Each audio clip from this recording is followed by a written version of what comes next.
What is going on, people? We are back with another video. 90 seconds of tips, tricks, myths, facts, hacks. Let's get into it. So today's video is going to be about how to bulk. So when you're going in and you're wanting to find out how to bulk, the first thing you should do is determine what is your goal weight. Once you figure that out, then go and do your BMR and base that off of your macros and micros that you need, whether it be the amount of calories, carbs, proteins, and fat to obtain that weight.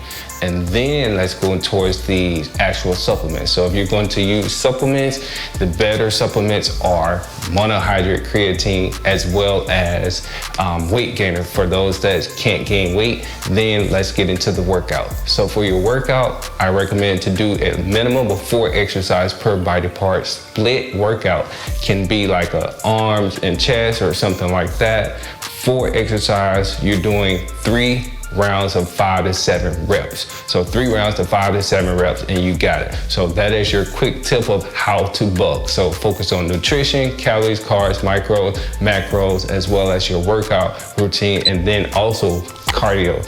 1 time a week minimum. Remember that. 1 time a week minimum. There you go. Tips, tricks, hacks, 90 seconds. Boom.